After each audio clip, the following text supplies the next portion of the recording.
নমস্কাৰ, welcome back to my YouTube channel. আপোনালোকক এটা ভাল খবৰ এটা জনাই দিব বিচাৰিছোঁ। যিসকলে নেকি হটষ্টাৰ চাম বুলি ভাবি আছে তেওঁলোকৰ বাবে আপোনালোকৰ যি খেল হৈ আছে ইণ্ডিয়া ভাৰ্চেছ বাংলাদেশৰ খেলখন হটষ্টাৰত চাবলৈ আপোনালোকে জিঅ' হটষ্টাৰ, বিশেষকৈ হটষ্টাৰ হওক বা জিঅ' হটষ্টাৰ হওক, আপোনালোকৰ কি হৈছে চাব পৰা নাই, পইচা ভৰাব লাগে বুলি কৈছে, মিনিমাম পেক এটা কৰিব লাগে বুলি কৈছে।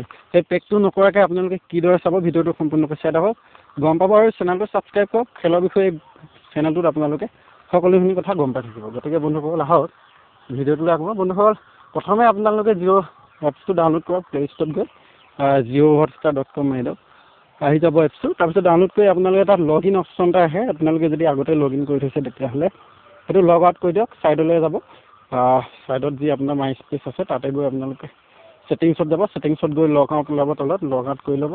তাৰপিছত আপোনালোকে খেলখন লগ আউট কৰি লৈ আপোনালোকে এটা যিটো নাম্বাৰ লগ ইন কৰি থৈছিলে সেই নাম্বাৰটো বদলি আপোনালোকে বেলেগ এটা এয়াৰটেল নাম্বাৰতে লগ ইন কৰিব।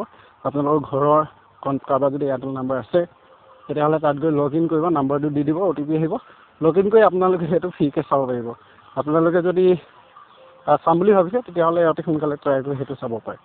গতিকে ভিডিঅ'টো ইমানেই আছিলে, কেনেকুৱা পালে জনাব আৰু টেকনিকটো কেনেকুৱা পালে জনাব, আৰু ভিডিঅ'টোত এটা লাইক কৰি দিব, ছাবস্ক্ৰাইব কৰি দিব। এনেধৰণৰ কথাবোৰ আপোনালোকে জানি থাকিব পাৰিব।